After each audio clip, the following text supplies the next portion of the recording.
I'll call this council regular session to order. It's Wednesday, October 19th. Please join me in the pledge of allegiance. I pledge allegiance to the flag of the United States of America, to the republic for which it stands, one nation, under God, indivisible, with liberty and justice for all. Allegiance to the flag of the United States of America, to the republic for which it stands, You can do that in a recording studio. It's 3:20. meeting adjourned. That's a good fish tank sound. Okay, just kept replaying too. That was odd. Yeah, we'll go ahead and open it up for visitor comments. If you have a comment, please come up and state your name for the record. Keep 3 minutes or less, please. I'm coming, Stephen Toskey, citizen of St. Helens, to discuss the findings and conditions for the Comstock subdivision appeal. I am here to urge the council to reconsider its condition of appealing of the Comstock subdivision, the indemnity clause. And the reason for that are several. Primarily, the purpose of criminal fines or fines levied by a government body against another government body, I would think, is to make sure that the government body that has the responsibility of ensuring the health and safety of its citizens, that it's doing all it can to make sure the health and safety of the citizens are protected. And that would include whether a sewage system overflows. When the council is faced with difficult choices like our council, and that is it's reaching sewer capacity, it's having to make tough choices on additional development. And I don't envy the choices that are before this council. This council is in the best position and has the best information to decide what the risks are to further development versus the benefits, and what the remedies are for the city in curtailing development, denying development. I don't believe it's appropriate for the city to try to pass along to a developer criminal fines and fines levied against the city for violations of environmental acts. First and foremost, I think it defeats the reason for the laws being enacted in the first place, and that is the law is expecting the city to manage its property and to make sure things don't happen. And I'm not sure how a court like LUBA will receive an argument by the city that it can pass along fines that may be levied to a developer. Court may look at that and say that you city are accountable. We can't have you making decisions that potentially could harm the citizens with the idea that you can escape punishment and redirection by the higher government entities by passing those costs along to a developer. So according to the materials submitted by the developer, they intend to challenge the decision by the city with LUBA. And I am concerned that the courts will look askance at efforts by a city to try to pass along its potential financial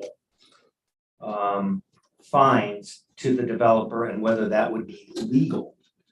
I have not researched the issue myself, but I find that to be a very problematic stance. And I also believe, as a practical matter, it's going to make it very difficult for any developer to try to do development in the city, because the risks are just too great for the city, for a developer to be taking on financial responsibility of things that are completely out of its control. And like whether a sewer system overflows. So I would request and urge the council to eliminate that provision. Number one, we don't need another lawsuit to try to defend that position unless the council has extreme confidence that this is going to be a decision that's going to be upheld by LUBA. I think we have better things to do with our money than to be spending our money trying to defend that legal position. Alternatively, I think the council should continue to explore moving forward as quickly as it can with repairing the systems, assessing the fees, and deciding if this is a risk that we can take, understanding the length of the development. So thank you very much for your time and attention. I appreciate it. Thank you. Okay, other visitor comments, please keep it to 3 minutes or less.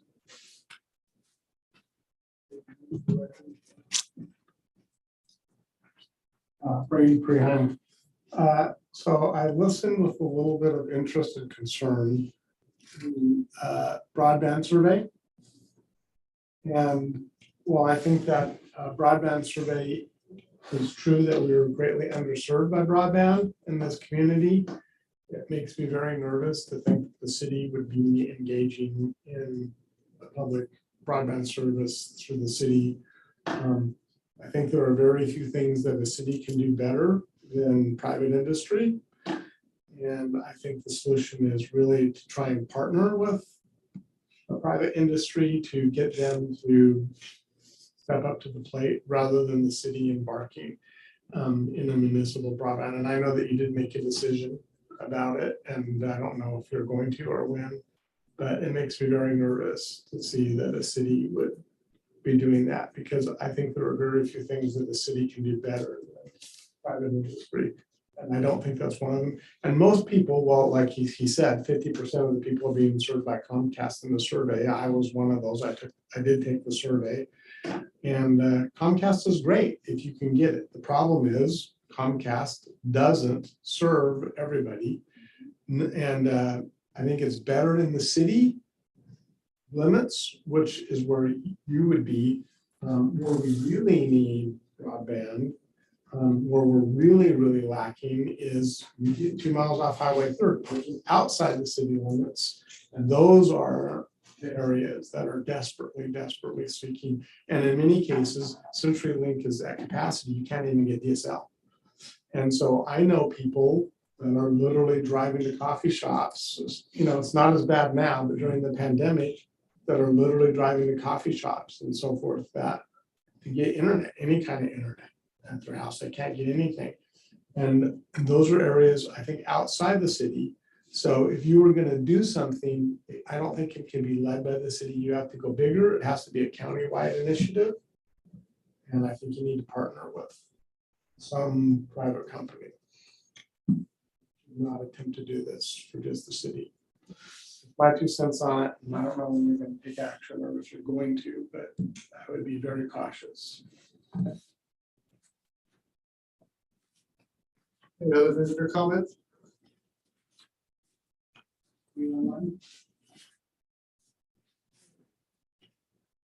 Let's go ahead and do an ordinance amending the St. Helens Municipal Code, chapter 12.04 regarding sidewalk maintenance and liability.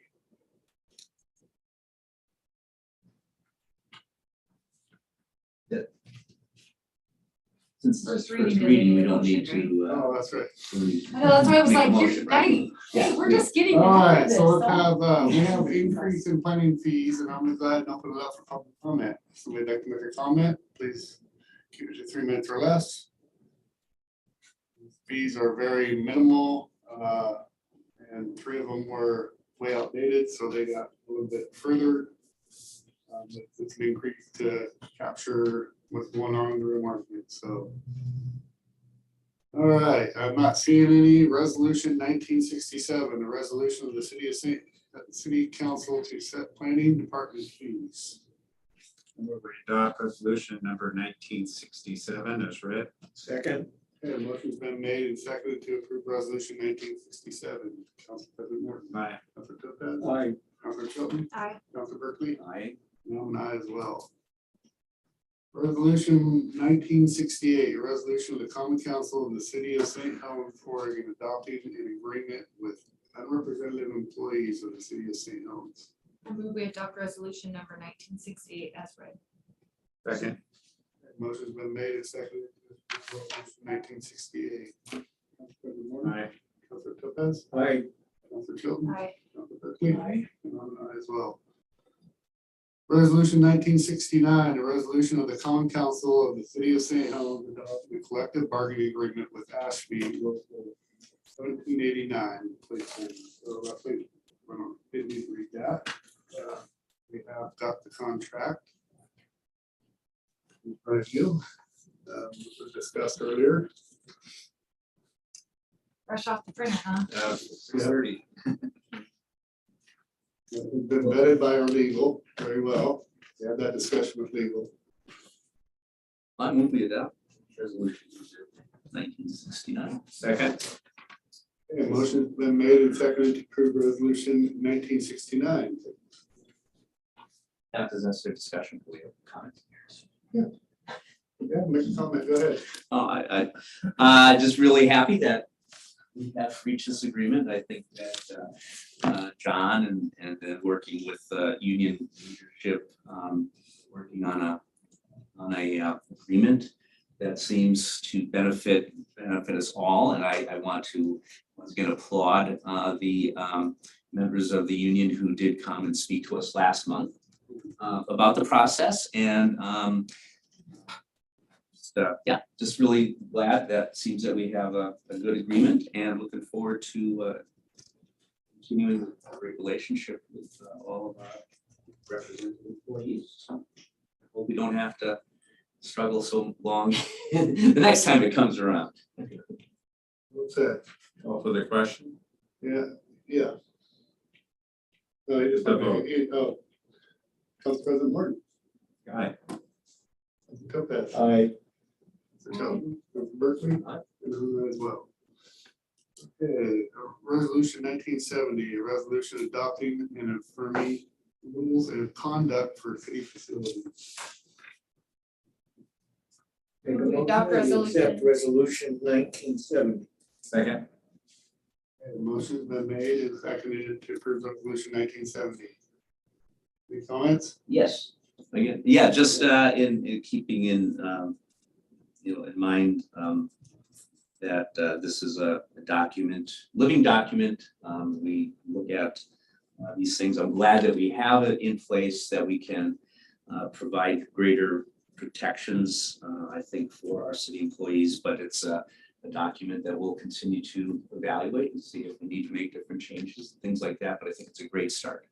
Another comment for that was that we've been advised by legal team to look it over. So we will be doing that with the next steps of it. So Yes. Yeah. in the underwriting also. Okay, Council President Martin. Aye. Councilor Topaz. Aye. Councilor Shelton. Aye. Councilor Berkeley. Aye. And I'm an aye as well. Approve and authorize for signature. 6, ratify agreement with GMP Consulting for Finance Director Recruitment Services. 7, Fourth Amendment to OTAC Inc. Agreement for South First is Grand Utilities Extension Project. Mayor, Yeah, I'm gonna abstain from this one, but I'm gonna read it all out, Jacob, and then I'm gonna abstain from number 8. Number 8, finding and conditions for final order of Comstock subdivision appeal. 9, agreement with Columbia County and building inspection and plan review services. 10, agreement with City of Columbia City for building inspection and plan review services. 11, amendment number 6 and contract with Mayor Reed Inc. for Riverwalk Project Phase 1. And 12, third amendment to ground lease with 7th Street Loft condos. number 8, I think should be dealt separately because we have to discuss it and the recusal. Okay, I'm gonna go ahead and approve and authorize it. I think I can do it this way though too, I do, but I will go ahead and do this. So approve and authorize 6, 7, 8, 6, 7, 9, 10, 11, and 12.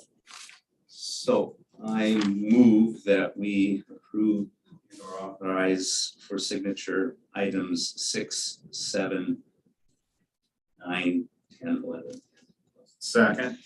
Okay, motion's been made and seconded to approve and authorize the signatures 6, 7, 9, 10, 11, and 12. Council President Morton. Aye. Councilor Topaz. Aye. Councilor Tilton. Aye. Councilor Berkeley. Aye. And I'm an aye as well.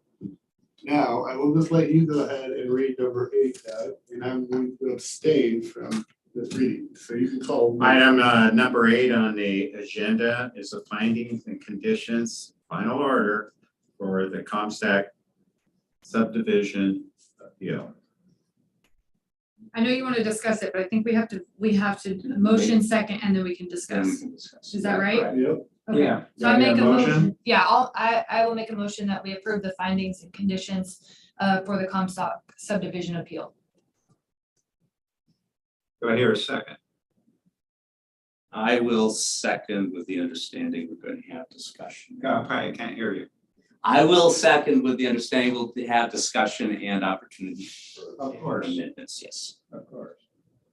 Okay, is there any discussion with this? I would like to hear from Jacob. Jacob, opinion? Yeah, so we gotta talk about 2 amendments. And I know this doesn't happen often, but circumstances like this don't happen often. So the 2 amendments, one, Mr. Toski talked about, and that's condition number 16 in regards to indemnification. So let's start with that one. So the indemnification condition, originally, I'll just read it as you last saw it as a council. The owner, developer, and subsequent buyers will indemnify the city from any costs, fines, or penalties arising from or associated with overflow or discharge from the sanitary sewer system until the system is upgraded as contemplated in the plan. Now, since then, the applicant reached out to us and said, well, we have some heartburn over this, and we talked about some potential revised language. And so it's a lot more wordy now as written in the findings. But basically what it did is it narrowed the scope. And so rather than the entire system between the subject property and the wastewater treatment plant, it's focusing on the Sykes Road portion. Because it has a more immediate proximity to the subdivision, and the further you go downstream, it's more difficult to debate cause. That was their concern. And then there's a time element to that as well, after occupancy of the first home, and then that the indemnification period terminates when the project is done, which is the same as the original condition, or 4 years, whichever is first. There was some debate versus 3 to 4 years. Engineering thought 4 years was a more realistic number, so that's what we put in there.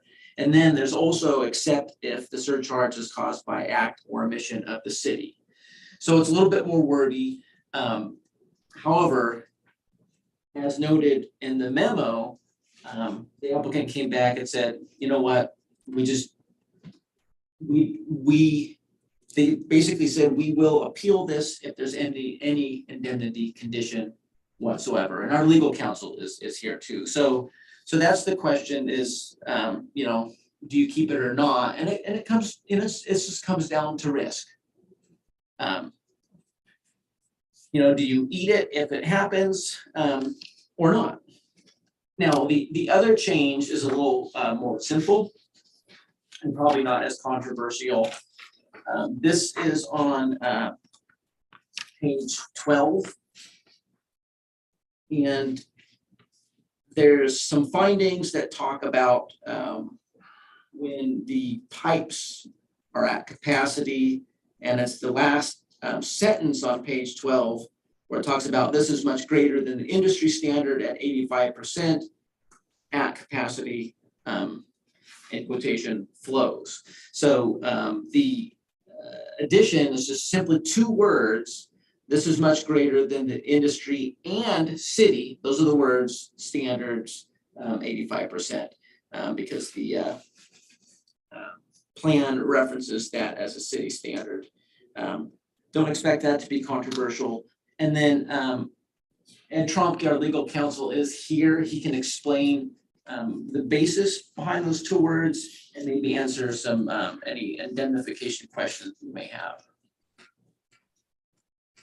Go ahead and please enlighten us with your expertise. Thank you very much, Council President. The two words that would go on the bottom of page 12 make it clear that the city has adopted this sewer standard for its pipes. And if they're running at 85% of capacity, which really means 85% of the flow in the pipe can be 85% of the height of the pipe. So there has to be a 15% of the height of the pipe as airflow on the top. And that prevents the pipe from going over capacity and blowing out through manhole covers or coming out through people's basements and problems like that do arise from time to time in cities.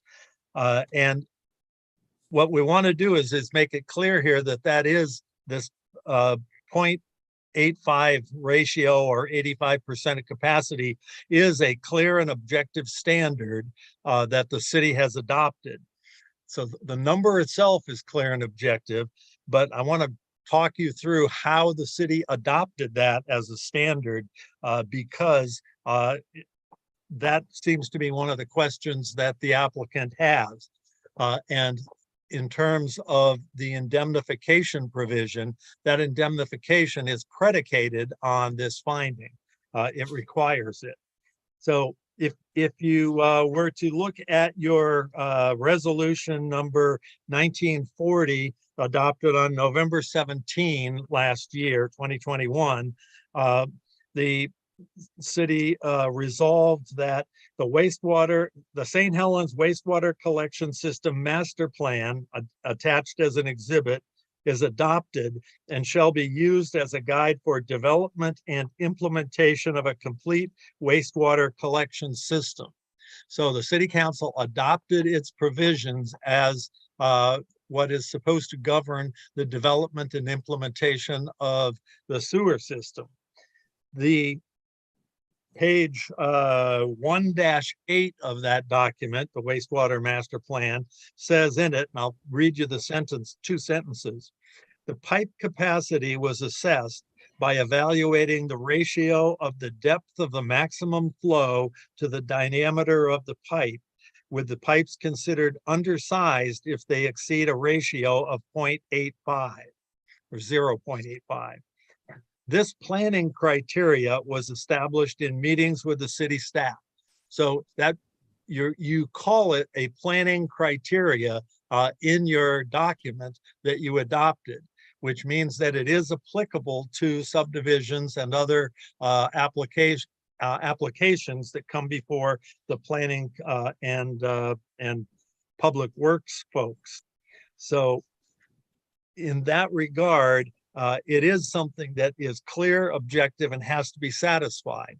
And because your findings in this approval say that this one Sykes Road section is at or over 100% capacity, or the pipes are full some of the time, that fails. And because the system, the pipe that they need to use, fails the clear and objective criteria of the city, you're allowed to deny the approval. And if you were to deny the approval, they couldn't do anything. However, the city has accommodated the developer in this case and moved to bump up its priorities and get the Sykes Road and some of the other lines done on a faster schedule, get them upgraded. And by doing that, you're allowed to put a condition that they indemnify you if they jump the gun and get in before you get your upgrades done on the pipes, and they pay for the damage they cause. That's an allowed condition because you're also allowed to take a more drastic action of denying the approval. So because you're doing less than denying, you can impose a condition. And in this case, the condition is even proportional to their impact, because you're saying if you cause this, if your sewage causes this line to blow out, you got to pay for it and indemnify the city for the damage caused to the city, that in the cleanup and any other liability that should occur. So based on that, the indemnity is an important condition that should be approved based on a clear and objective standard in the city code. So we believe that it should be upheld, even if the applicant does take it to LUBA to challenge. Well, we would hope they don't, if they, now that they may understand this better, that it is an adopted city criterion. And so based on that, you can adopt the city staff's recommendation, but you should add in those two words, that it's both a city and an industry standard, so that it's very clear that it's a city standard, not just an industry standard that's being applied. Be happy to answer any question. I have a question on the 85%. Is that flow or static? And how do I verify depth under flowing conditions? Sir, you sound like an engineer. I am. Yes, and I'm a lawyer, not an engineer, but the definition of it is in the wastewater master plan, and I believe it is the flow. It's the water, the sewage moving through the pipe can't exceed 85% of the height of the pipe. So if it's a 10-inch pipe, the height of the sewage flow can't be more than 8.5 inches. There has to be 1.5 inches of headroom at the top for air and excess fluid to back up and swirl as it does when it goes around corners and things. So I believe it is not static, because as everyone knows, sewage flows downhill and the pipe goes downhill. So it will be a dynamic measurement. We have in this town evidence that pipes go uphill for drainage, but the question is, again, how do I verify that it's 85% of a full pipe? I mean, how do I legally verify it? I know what the statement says, but how do I verify if I have a problem? If you personally have a problem, you go to the map, which follows that page 1-8 that I referred to. It's 2 pages past that in the wastewater management plan. It's figure 1-3, which is the map that was discussed in the hearing. What was it, 3 weeks ago, when you heard this. It shows the lines which are over capacity, including the Sykes Road and the other 2 lines that are not being subject to the indemnity, because other people do contribute more to it, and it may in fact not be caused by the applicant. It may be caused instead by other folks contributing more. So your staff recommended that that only the Sykes Road be subject to indemnity. I'm more worried about, how do I say that pipe in the Sykes Road is at 85%? What legal measurement do I have to prove that? I feel like that's a question for our city No, engineer. we need a legal answer for what. Well, you How do I in court prove that it's 85%? You have already made a determination in that resolution number 1940 last year by accepting your engineer's report that it is in fact added. I personally don't know how the engineers go about measuring, but it has already been adopted. It's a factual determination's been made by the city council already. I agree on that. I just wondered how legally I can prove that that's what's happened in court. That's why I asked you. Well, and if someone were to go to court, now LUBA's not court, LUBA's based on the record, but if you had to go to court, you would call your city engineer as a witness, and city engineer would say, well, I wrote that report and it was based on whatever it's based on, the engineer's calculations, measurements, and anything else that they rely on. Thank you, Jason. Appreciate that very much. Do you answer your question? No, but he gave me the legal realm that has to handle. It's Ed Trump. Oh, I'm sorry. I'm sorry. I'm sorry, Ed.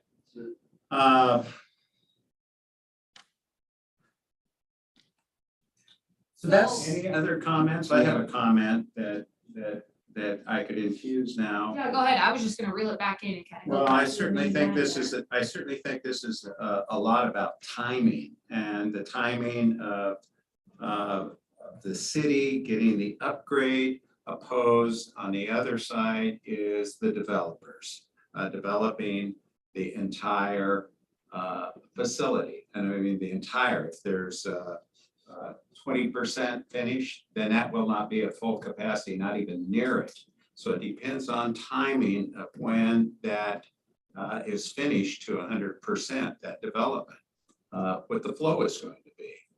So after our last meeting, I went directly to our Public Works director, and I asked him about this, about how's the timing. He is in collaboration with the city engineer. So he said to me, basically, that you shouldn't have any worries about this. The reason is that we should have the Sykes Road work done prior to the development of the area. And then, you know, he just said, secondly, the amount of grade that the sewer is flowing down is substantial. For Pittsburgh Road down to Sykes is quite a drop. So But it does flood in that area. the area of concern is the Sykes Road area, and that's going to be the area that they'll be focusing on to enhance. And so he had, as a staff goes, he did not have that many concerns. However, even with the financial issues that we are facing with our finance directors, that kind of thing, I'm not quite certain how that plays into this. But as far as our Public Works director, and I see that he is not available tonight, and I see that our engineer is not available tonight. So I have to go by what they, you know, basically what they told me. So I'm just relaying that to you. I immediately went to Mohammed and asked him the next day, if it wasn't that evening. I'm not quite certain when it was, but it was immediately after the last meeting. Just want to report that. So basically what our attorney is saying though is that we are allowed to approve this with those conditions, and I mean, are the applicants going to agree to those conditions? well, the applicant was kind enough to say, we don't agree with this, we'll appeal it. So I think, What can we do so- today? well, it's basically a matter, you have your crystal ball of risk in front of you. Yeah. And it's basically, how do you feel about that risk? So you've already said to approve the development, you know, we can't change that. And so it's just a matter of accepting the risk of allowing the development, and if there is a surcharge and DEQ does what DEQ does, we deal with it. Or if there's a surcharge and DEQ does what they do, and then there's personal damage, you deal with it. On the other hand, you know, in considering risk, well, we're allowing it, but you know, maybe there should be indemnification.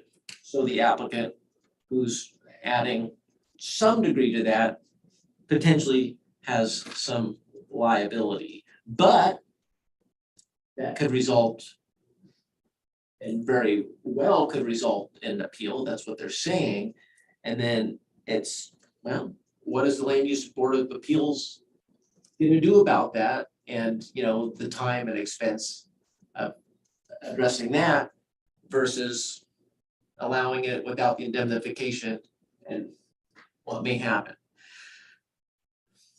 Okay, on getting things done, on Let's go ahead. schedule. Councilor Calusa, can I have a chance to speak or ask first?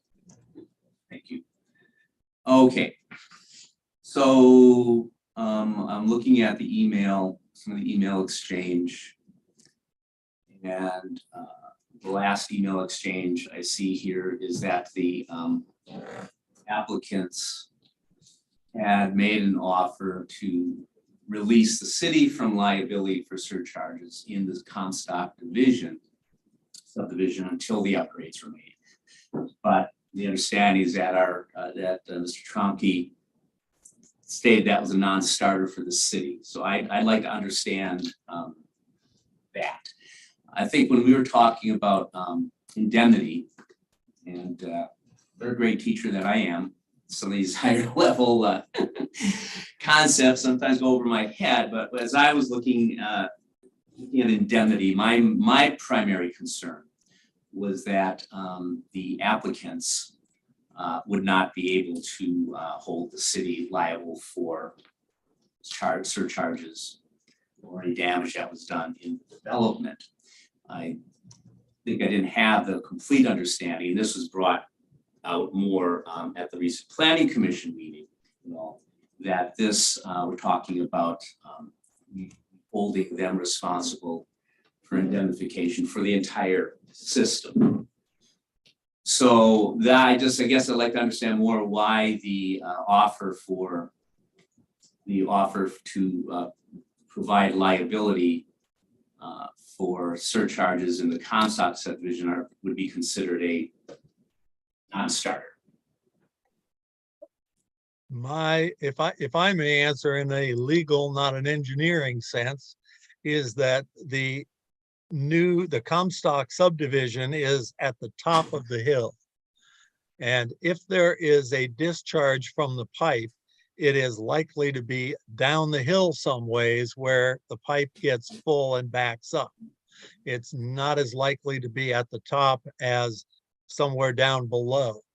And so that's the reason. It's far less likely that the backup or discharge from the pipe would occur at the top than it is somewhere lower. And it would be backup then comes because of the additional sewage added to it from the Comstock subdivision. And it's likely to be down somewhere, either in the street or potentially on somebody else's property. And those are the liabilities that were the initial thoughts in this indemnification, and not so much the idea that the Comstock subdivision would have a claim against the city. It was the indemnification from third parties, not from Comstock. Thank you. That's helpful. So to just continue on a little bit about that, talking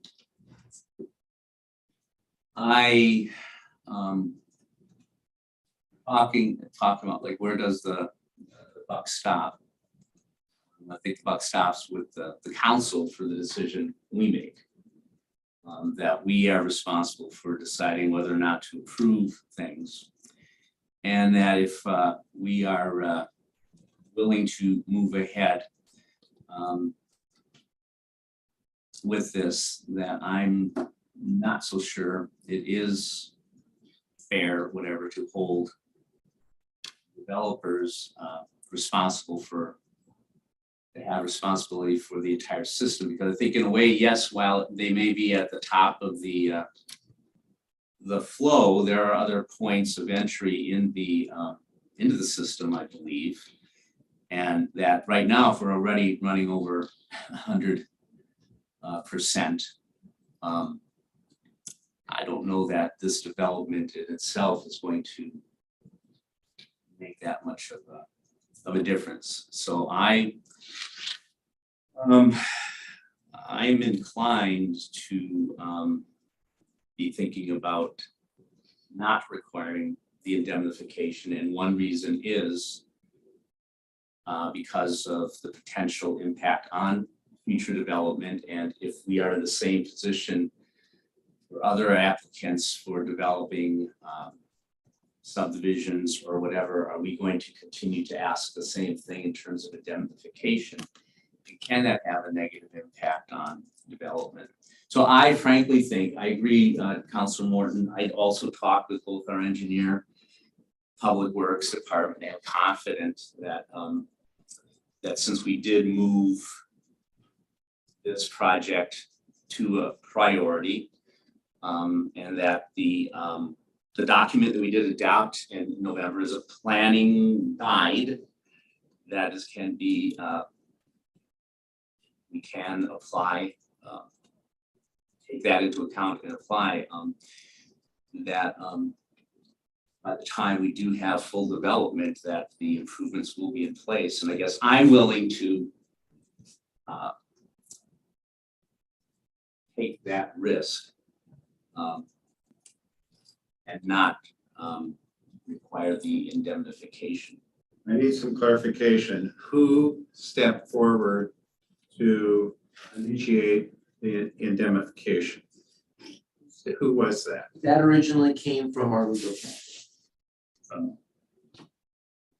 From our legal. That's correct. So that means that the city stepped forward to do that. That's our legal counsel represents us. Yes. That was Mr. Tromke. Okay, on cause of the problem, right now we have people who dump into the sewer system, maybe too much, but that's what it is. If I add somebody else, they're the newcomer, even if they only add an ounce, it's their addition that pushes us over the limit. So the fact that at this moment, they may not be doing the extra, it's somebody else is doing extra. In fact, they don't have rights because they're the last people on the line. Okay, requirement of guts, if you would say. We expect in a certain amount of time to have this pipeline brought to correct standards that will handle the addition. Between the way the weather's going around the world and the fact that we have a supply chain problem, the ability to predict accurately when this project will get finished, I think is nondescript. I don't think you have a chance of predicting or even getting it done in a reliable length of time. So I think the level of chance that we have a problem is very, very high. It may continue a drought like we've had the last summer. For the next 3 years, I wouldn't bet on that either, but that's a possibility. Possibility. Thank you. I have a comment. So, I mean, I feel very uncomfortable going against our legal advice. So it's very difficult for me to make a decision because I feel like that is, you know, when we go to our experts, we go to them for advice on how to move forward with things. But I also did not go to Public Works like my fellow councilors did. And so I trust what the conversations that they've had with our staff have secured their thoughts on it, and I trust them. So, but I am very conflicted because it's not very often that I feel comfortable going against our legal counsel. Well, that's certainly shaky on it because of the issues, because of, in a sense, almost threats that evening that we were having our hearing, threats of catastrophe if this happens. And so, you know, I just wanted to, my deal is to go straight to our Public Works and engineering to find out if they had any problems with timelines of getting this done. And so to me, that was paramount. Timelines are going to be essential in this, and to predict where the developer is going to be 2 years from now with this development, or possibly 3. I did not contact the developers to see what their timelines are in getting this finished. But to me, that was the issue. Okay, we're fixing the problem. Okay, and as the mayor says, that in government things move slow. Well, I don't see that really as an issue with our public works department. They usually jump on things and get things done. I don't see that as a problem, but that's just my opinion at this point. I think this is important enough not to have a secondhand discussion of what they said. I think I would like to have the engineers here and have them say it from their own lips. Yeah, I think it's that critical. As a council person, I took the initiative to go directly to the staff. I have also, so that's what I'm saying. We've got some real problems and I want to hear it and I want the public to hear it directly from the engineers. We may have misinterpreted what was said. That's why I want them to be the first person to speak to the community. What does that do with our timelines? It doesn't work. It doesn't work. The whole thing collapses. Is that what you're asking, Mr. Topaz? Yes, I am. I think we're in that much of a danger if this sewer line goes south. If we have a rain like they had in St. Louis, 6 times what they normally get, we're gonna have a lot of homes damaged and there won't be any legal recourse for those people to get their money back. We already have a question about, can the city find somebody for something they did, or there's a whole bunch of legal problems that are showing up. And this is an unusual case. It's not straightforward. Councilor, I agree with you about that, but my understanding is that in the instance you raised about the rainstorm, that the city's liabilities or ability to be fined for surcharges, there's a certain point beyond that, like in the case of weather event, that's a what, I think that if it exceeds a 25-year storm, 25-year weather event, if it's that type of catastrophic weather event, then that the regular surcharge thing don't apply, that we would not be liable in those instances. I understand. So, Sure, this alright, paint a so- great picture of St. Helens for anybody else wanting to come here, though. Ed, do you have any advice for us at this point? Because there's some uncertainty and because the council members seem to want to hear from their engineers, as long as the 120-day timeline isn't running, or if it is, if the applicant will consent to an extension to the next meeting so that you can get your engineers to come and talk to you, maybe that is the best way to do it if you want to get some assurance. The legal opinion is to minimize risks to the city, and that's what we were trying to do by putting the indemnification piece in. So if you want to get more assurances from your engineers, then see if you can extend time. I don't know if the applicant's in the room. I think that's they're not gonna want to extend it anymore. right, and I don't think I don't believe it's necessary. Council, as you said, you did speak with the engineer and Extensively. And are you implying that what they told you, your understanding is different than what Council Morton, I understood them to say? No, I am implying that you didn't understand exactly in the engineering terms that you said. Our discussion also had examples of other sewer line problems in the city. That there's a great uncertainty in the goodness of all the sewer lines in the city because of the past engineering that we've had. So Council, but I recognize your background in engineering and as an engineer. But I also believe that the explanation that was given by our city engineer, by our public works director, was done in such a way that a layman like myself can understand the essential issues. And I don't believe that any further information from an engineering standpoint by our city engineer or our public works director is going to educate the public any further or the council any further. And that it is time for us to make a decision. I think there's a couple other things, and these are softer things to consider. So it's less on the legal side, but more on the developer friendliness side. So when we talked about this in April, do we explore moratorium or do we allow development and have this fee structure and stuff? And, we kind of talked then about, well, there has to be some assumption of risk. And it was an informal meeting. It wasn't in the context of any particular developments. But it, in a sense, kind of the premise of, well, we just won't shut the door to development. So that's something to consider.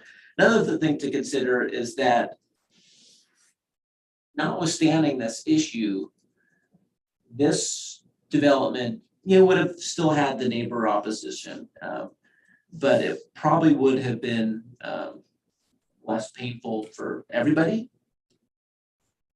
And certainly wasn't a pleasant surprise for them.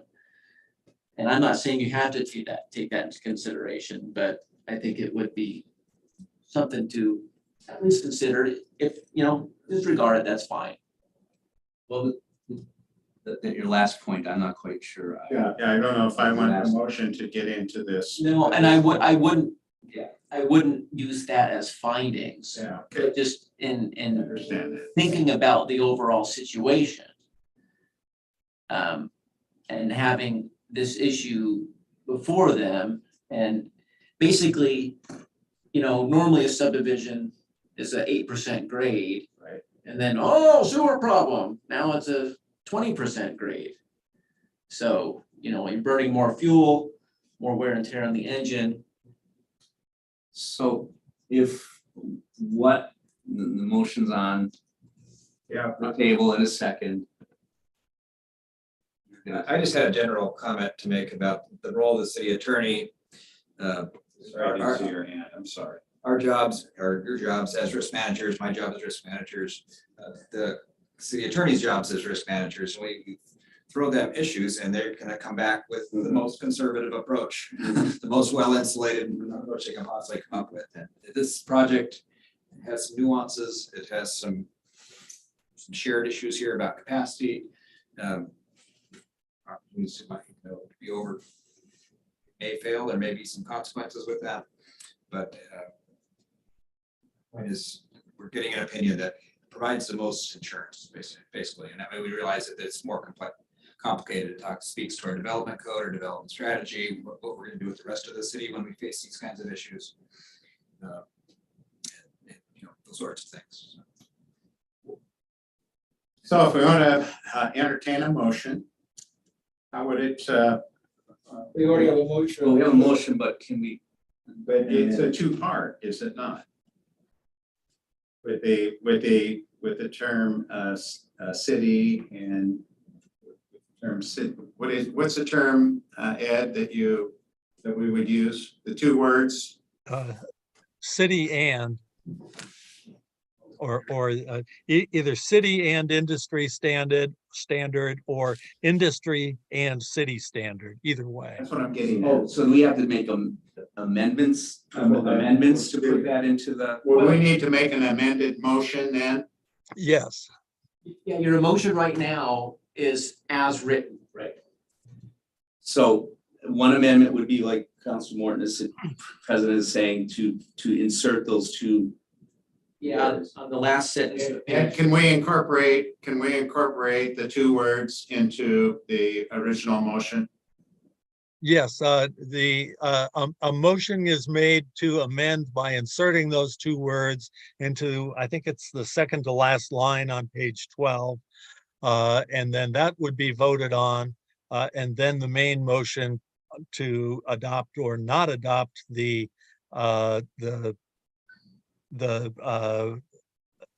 findings as written. Okay, and so we already have that on the table, the main motion. And that Main includes motion the is- indemnity condition. And that is something I would like to make an amendment to remove that indemnity. And again, that would be, the process is to move to amend by striking that and then vote on that and then vote on the main motion or vote first on other amendments. Okay, so our main motion Yes. is.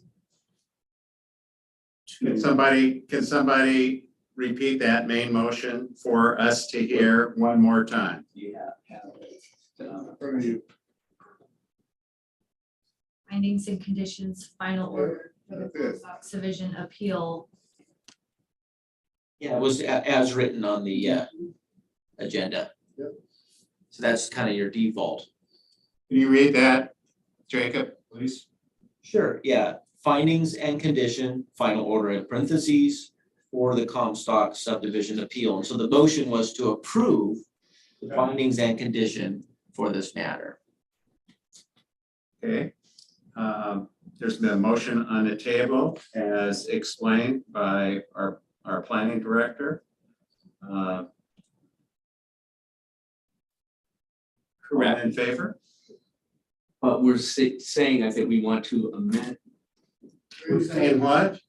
we want to make a motion, if we vote on this, if we vote We it have up to or deny down, this it's first and approved. then do a new motion. Is that, I just want to hear a motion that is clear that we can We already have a vote motion on. on the table, so we have to either deny it or approve it. Right, And then make that's a what new I'm motion. saying.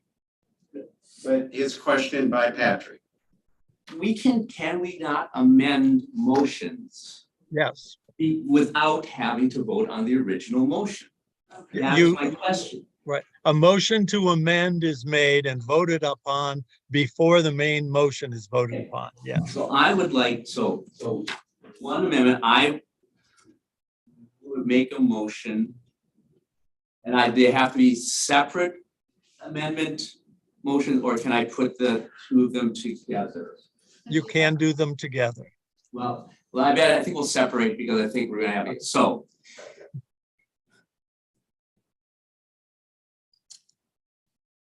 I move to amend the motion by inserting the words.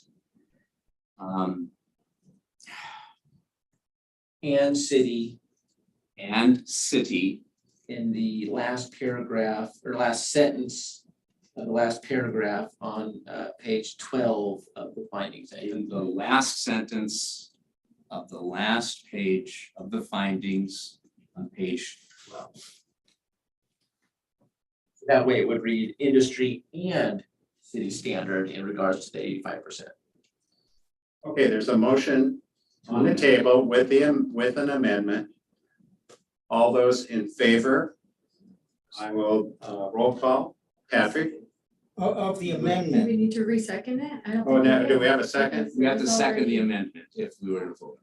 If you don't want to. I second. Okay, so we got a motion and a second, okay, roll call. Or any discussion on this? Any further? Patrick? Aye. Sir, I'm just wondering if you're leaving the indemnity for Oh, another motion piece. for another motion. That's what because I'm thinking that this one is definitely gonna be approved. I think there's more question on the indemnity. So this is on the addition of the words "and city." Okay, Patrick? Jessica? Aye. Hey, Aye. Motion is passed, 3-1. I would also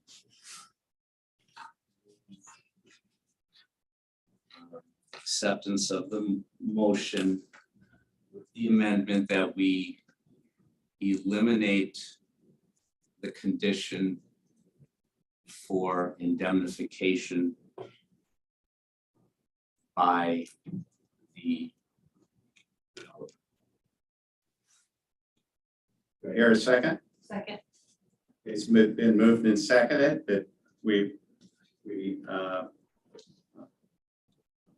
allow the motion as stated by Councilor Berkeley. Any discussion? Like I said, I'm a little uncomfortable about it, but I do trust our public works director and I trust our engineer and I trust that you guys did your due diligence there to move forward with this. And I just hope we get this streets and sewer project up and running very, very soon. Any other comment?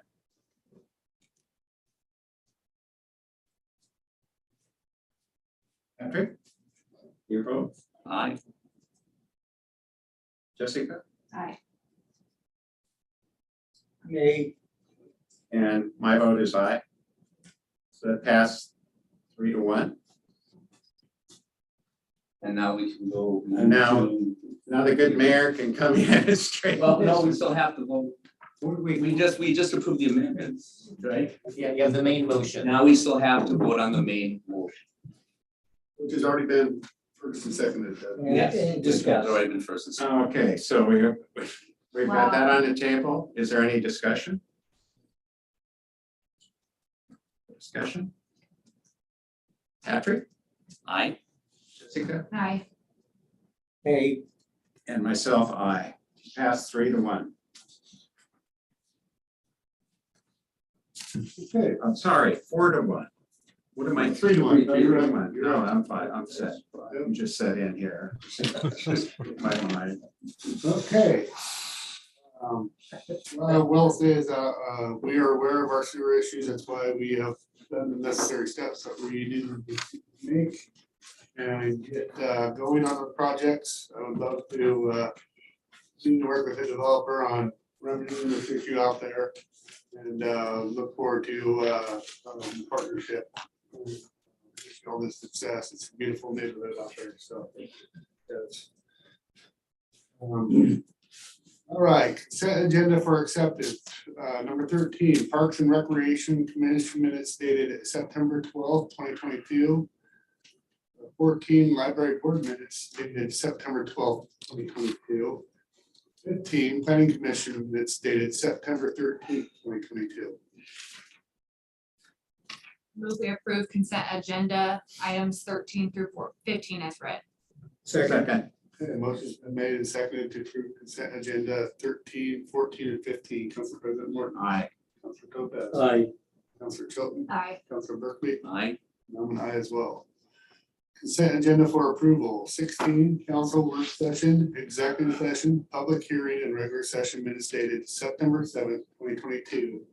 17, OLCC licenses, 18, accounts payable bills. Move we approve consent agenda items 16 through 18 as read. second, Okay, motion's been made and seconded to approve consent agenda 16 through 18. President Morton. Aye. Councilor Topaz. aye, Councilor Chilton. Aye. Councilor Berkeley. Aye. And I'm an aye as well. Hey, we didn't have anything from our work session, I do believe. Anybody have anything they wanted to bring to a vote? Okay. Well, now's the time. Jonathan. Now's the time. All right, council member reports. Council President Morton. I have nothing. Okay, Councilor Topaz. I have a number of things. First, a group of observations. Before that, we've had an escaped child at the library, which fortunately by a large number of our staff was rescued. Between good procedures and fast-thinking city workers, both in the library staff and in our public works, the child did not get in the middle of the road. It really is an example of how quick-thinking, smart people do good things in this town. Because it wasn't one of those things that was ever planned for. Okay, now I have, in our discussions here, I've got some what I call observations. And first one under my list is sewer system capacity limit. And I brought up earlier that by allowing what we've just done, we've set a precedent. And we had hoped not to set a precedent to stop a building by opposing moratorium because of infrastructure problems. And we just said we can do away with that part of it. Now, kind of on the same line, the light shows in a couple of different places. The consultant's investigation, the geotechnical problems that would affect our service or sewer and storm systems did in fact show that there were some geologic problems that render a large portion of the mill site undesirable to build on. When we had the consultants look at the sewer lines, the ones we were just talking about, they looked at earthquake problems, landslide problems, and liquefaction. And the lines themselves had no problems with any of those three geophysical problems. But the map they showed the whole city, and part of the city, which is the mill site down in the water, showed that two of those factors played a big part. The liquefaction is the whole length of the water or the shoreline, including the foot of the lagoon, and the landslide, which also goes through the waterfront, where we'll give a quick discussion on DEQ's covering of the toxic waste underneath there is also disrupted by landslides. Okay, now the consultant's investigation of those geotechnical problems also affect DEQ's proposal for covering the contaminated mill site waterfront. And they plan just to put a 9-inch cover of sand over the contaminated areas and say that's good. There are a lot of technical problems with 9 inches of sand protecting 5-foot deep contaminated area. The area is 150 feet from shore to where they think it ends, and basically a mile long, 5 foot deep. It's a pretty large amount of material. Now, again, going back to some of the discussions we just had on the sewer system, we had a number of red flag warnings for engineering, which this storm drain, sewer drain brought up. We had problems with no storm drains between 3rd and 4th Street. In fact, some of the drains go uphill. We had another failure of the repair or non-repair of the water reservoir tank. Again, our engineering department basically messed that up big time. Then we had another engineering failure when we pushed a drain pipe from Godfrey Park to the river. There was the number of engineering mistakes in that. And we now, because of, we'll say, continuing engineering mistakes of that regime, we got a $15 million cost to redo the sewer line and a $20 million cost to do the storm drain. We had the $1 million for the Godfrey Park. That's one group of overlapping things. The second observation that I have is we're building a 239 unit development at Gable Road, which gives a good idea of what the 250 units that was proposed for the waterfront would look like. Same building height, same things. Now, the Gable Road problem that I want to illustrate, there are 2 entrance exits come on to Gable Road, which everybody's really happy about. But when we look at the waterfront, we also have just two entrances or exits, First Street and Plymouth.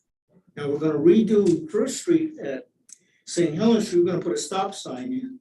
So the people exiting the waterfront, if we use the business of apartments down there or units, that would be a really good stopping point for traffic.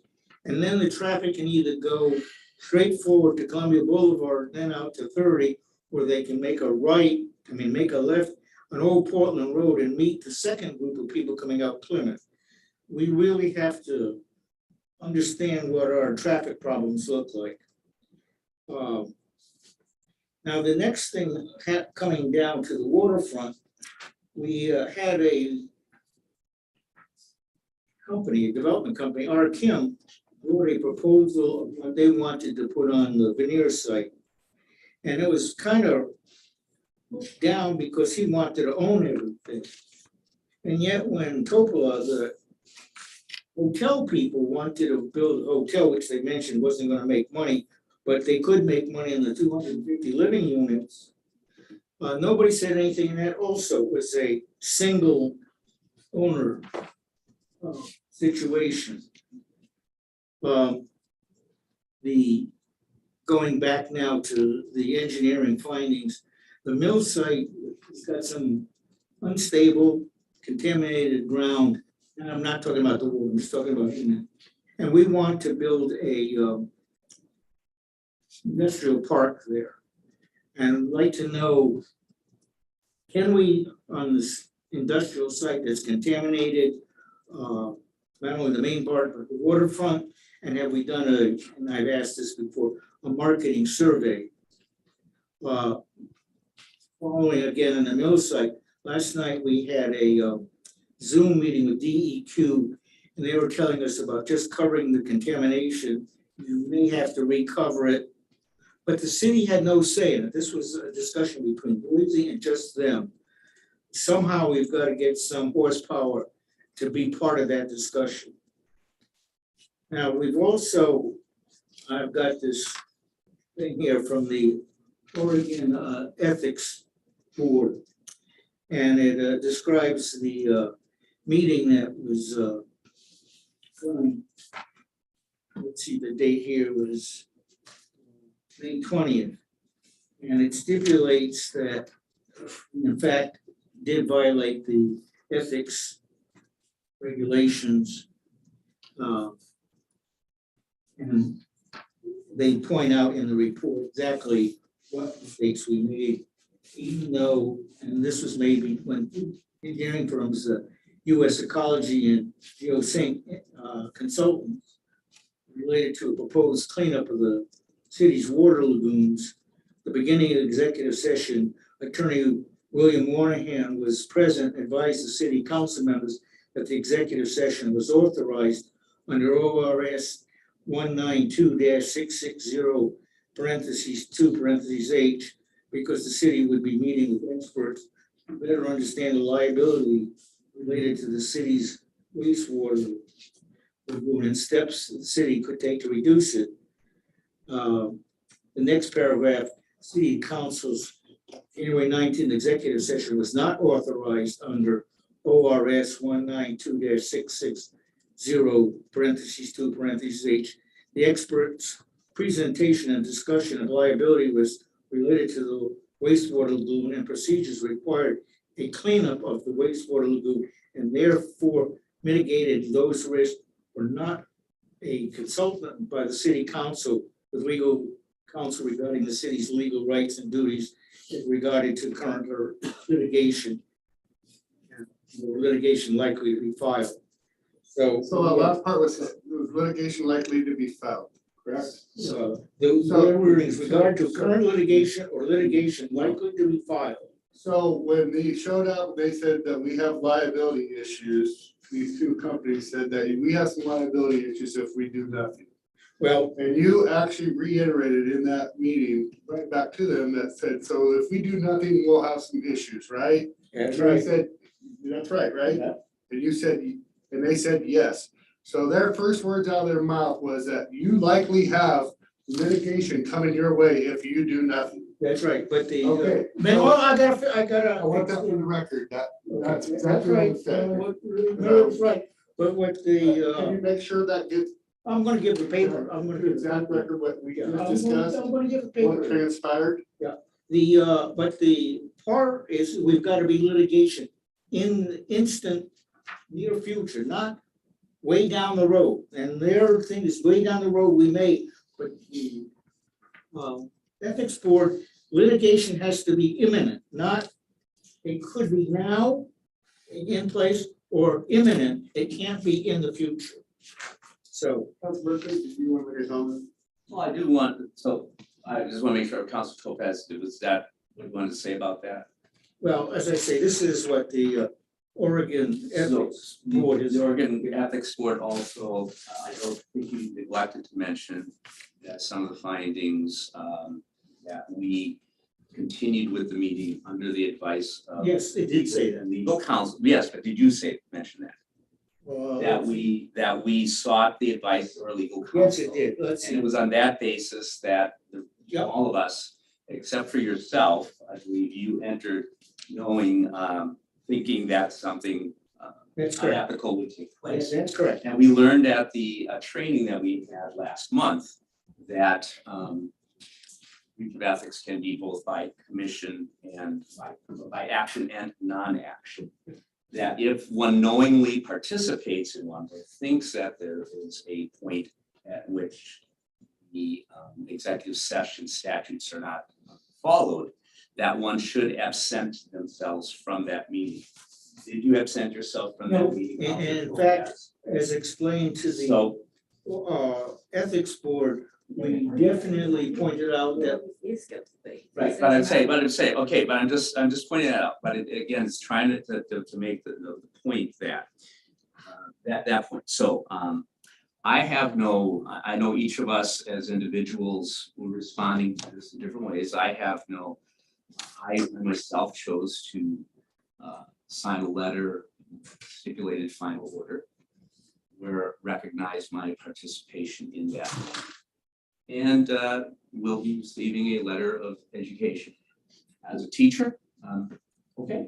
But it was done, but we were offered this, I was offered this under the understanding that the violation occurred following the advice of our. Yes. So. It was made directly to the Ethics Board by myself. Yes. And the city council had a discussion that it was okay, and the Ethics Board said it was not. Correct. So- Well, again, it was under the advice Yes, of our legal counsel. absolutely. And it would had not been advised by the council, the legal counsel, I think we would, anyway, so so today I don't know what other members have done, but I've signed a So, letter stipulating to that, and we'll see what the ethics commission says, and I'm happy to see. so do you have any other on your report? I got two things.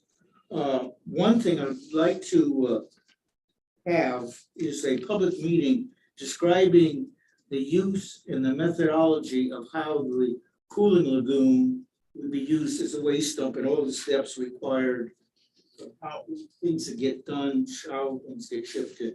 We were back in 2019 when we had a similar meeting at Mo Forster. That August, we were supposed to have a public meeting explaining to the community all the details, and that never happened. Now, the last thing I have is kind of a different story. Now and then in our meetings here, we go along and we have a quick lunch or dinner that's brought in, generally pizza. And I've come to find out that our high school has a catering service for teaching students how to be waiters, caterers, and cooks. And I would suggest that if given the opportunity, we ask them or what course they would cater the service here for. So we could give the students training on being waiters and cooks and so on. That's all I have. I want to tell you that my experience on that, when I was a teacher at Lincoln High School, and the Bachelor Foods class, which was made up of males, came forward to serve as a Thanksgiving dinner, that the turkey was stuffed with marijuana And we had no idea what we were consuming. And I just wanna try- Well. Hi, baby. Well, that was a good thought, Council Topaz, but Martin just ruined it. No. How much of that Okay. turkey did you eat? I had my share. Councilor You can't Shelton. remember. The more you Okay. did, the more you couldn't stop. Wow. I thought I heard everything up here. No. Okay, I had a couple of police updates I wanted to share with you guys.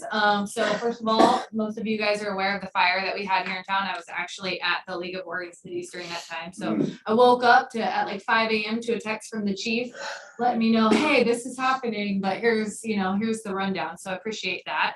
But that was really scary and devastating for the residents and the individual who lost her life. So I, regret to share that news, but I do want to give a shout out to our police who were on the scene before anyone else was, pulling residents out of the home. There's a body cam footage that came out that Crystal, I think, shared, and it's been passed around a few times, and it's just really shocking to see, that happening. But I want to appreciate our police for just being there and, doing what they could in those, minutes in that time.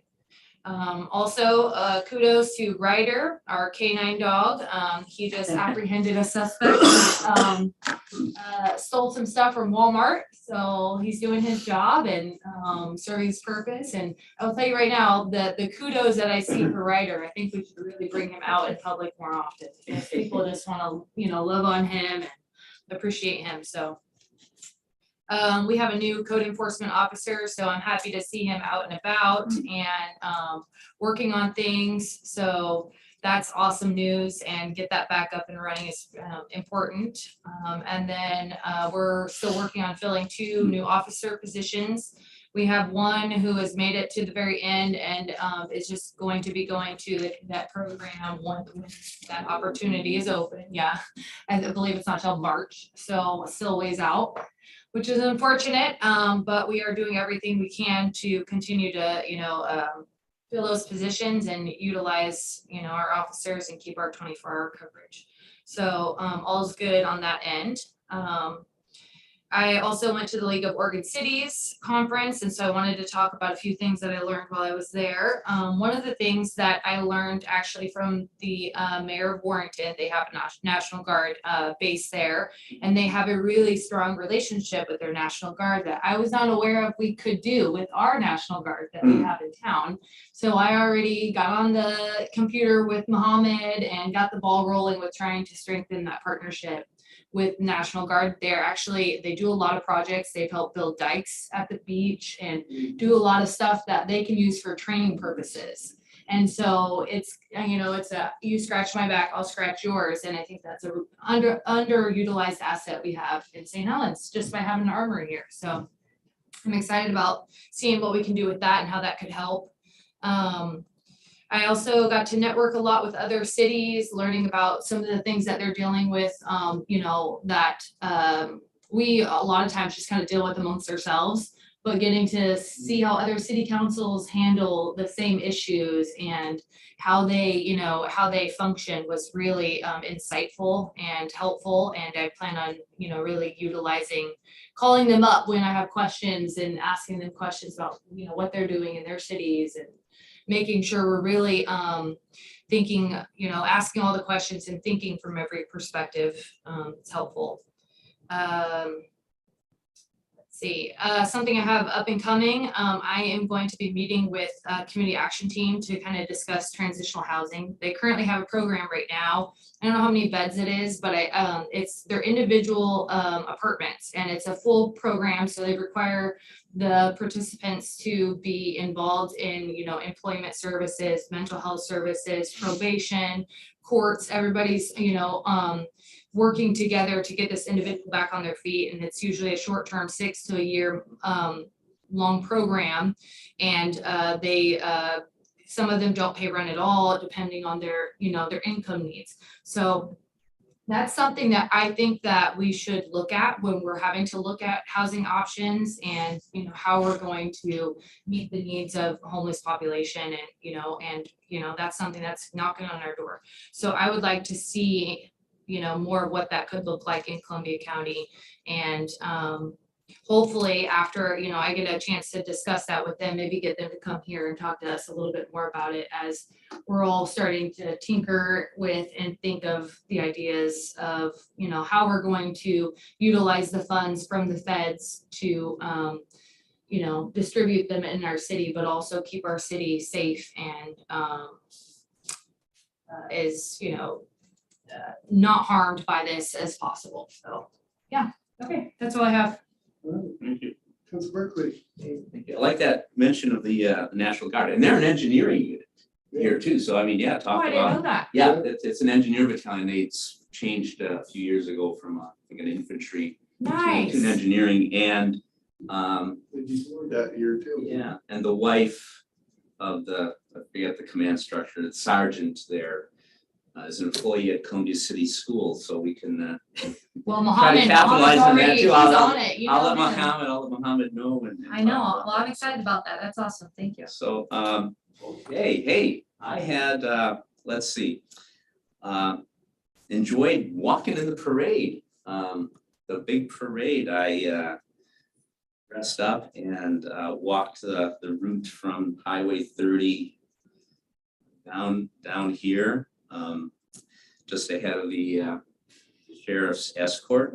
It was a very interesting experience. I'm trying to put together a few thoughts and things just about in terms of looking at just our crowd management. It was, the boulevard, people on the sidewalks, okay, but I think, Mayor, you were driving that old truck, and I think as you came around the corner, those streets were packed. So just something that we need to have on our radar, talking about some of the, some of those aspects and things. But I'd like to thank Heather Epperly and the others who did sponsor that. It was anyway, it was good. Heard a lot of good things parade and enjoyment. I had a kind of a busy Friday and Saturday. I met for an hour with Patty Ruiz, who is one of our police records specialists. She took the last hour of her workday on Friday to show me around the facility and talk about the work that she and Haley do. And wow, we have two excellent self-initiating people who have actually in their new contract took on an additional responsibility of properties management. And I think that's something, that we really need to continue to look at how we can support that, even though we're looking at building a new public safety facility. The current building, we're going to still be occupying for, I would imagine, a couple of years or so. And as we look at budget and all that, what we can do just to maybe make some tweaks and things to improve those working conditions there that they're in. But anyway, they're doing tremendous work. Then later that evening, I took a ride along with Officer Coy again, and another quiet night, even though it was the 100th anniversary of the St. Helens Scappoose rivalry. And again, just very impressed by the professionalism of our Officer Coy, but I also had the opportunity to talk with Sergeants Eggers and Treat and Officers McClure and Marshall and our new city, our code enforcement officer, witnessed two of the officers who had pulled over a driver and doing a DUI assessment. Just impressed by their professionalism, and the individual they pulled over spoke Spanish, so they had access to a translator on the phone where they were able to work. But I was just really impressed by the decency, which I thought that they treated the person in these cases. Anyway, it was again very interesting. Then Saturday, I did a 10 to 2 stint checking parking in at Plymouth. 10 to 2 on this Saturday. The weather was fantastic. I didn't have time to take a potty break. And John will attest the traffic that he encountered coming up even down by Solvay Island and which continued. And I just had a wonderful time greeting people from all points of the compass. And then after my stint was over, I took a walk through Nob Hill with some visitors from Eugene and from Pennsylvania as we went through Nob Hill Park and had just a chance to see that. Was really impressed by their two high school students who were giving the orientation at the foot of the stairs, and the great enthusiasm they brought to that. What's the story behind all the raisins, Tina? I don't know. They had a big box of raisins. You rode your bike all the way here. The sun-rays raisins. Anyway, so it was really neat. And of course, during the council meeting today, in the evening, it's fun to see the folks out and do the people watching out at the plaza and enjoy the plaza. During our 10-minute break, I talked with some folks that are visiting from Eugene. What brought them up? So anyway, it was just great. I was glad to be able to welcome people to our community. So there we are. All right. Thank you, Patrick. The air quality outside sucks right now. I mean, it's just bad. I feel for those people who have asthma going on right now, but hopefully with this weather change, we'll have some clean air coming soon and some fires out. Went to the League of Oregon Cities. It was a great time. It's been an entire month. I have actually quite a bit to report. Very informational. It is about relationship building. I did talk to actually the National Guard booth, and they mentioned that program that Mayor Buncifer, Henry, you're just call him Henry, it's hard to pronounce this, Warrenton discussed. And with the proximity of the National Guard and proposed ferry system, it's a matter of talking to the old time guard guys. That this is an ideal spot for a ferry because of when we do have an earthquake. And they totally agreed on the location and between the two bridges. And it's just one of those heavy lifts, and we've discussed it. It's been discussed a few times. I still think that is a really good idea. I know Mohammed has it on his radar too. And the National Guard is great. You do have to pay, but they do quality work, and you get your money, more than your money's worth. Yes. So that's a good program. The homelessness was a key topic there. I just want to make sure that we look at this closely together with partners and not have measure 110, just kind of throwing some money at it, or it sounds good and want some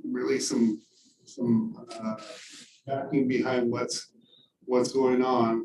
Just to throw money at us is not the answer. That's what I know. We have to have some rules and regulations that we also have a criteria of being able to help people that want to help. That's what I know. Not everybody wants to help. I recently learned of a guy who passed away. He was a friend of mine. I actually gave him rides on occasion. His name was Mike. He was homeless. He had 2 different opportunities to get his own place through community action, and he refused, and I heard he passed away. So that's unfortunate. And but there was clearly choices made that he didn't want to live by maybe the rules of looking for a job or just dealing with whatever that community action had. And I do agree with that. I do agree that there should be some type of criteria. And so I just want to be careful on that. And I spoke fairly loud on this, and I will continue to speak loudly on it. I'm not saying that it's not, we're not participating. What I'm saying is I want real answers to real problems. That's nobody I've seen yet come up with it. We all agree Measure 110 is absolutely disastrous to our community. It's killing our kids, fentanyl. Our officers can't do their job because of it. So that is also one of those things that kind of coincides with this. So that was a big topic. It was like the main focus. I don't know if anybody else got that. From going in, but that was the main focus. So, yeah, Halloween Town has been in full swing. The big parade was awesome. Thousands, tens of thousands of people, or 10,000 people here. It was good job by Heather. There's some things that we probably could relay down the road, and that is porta potties at random.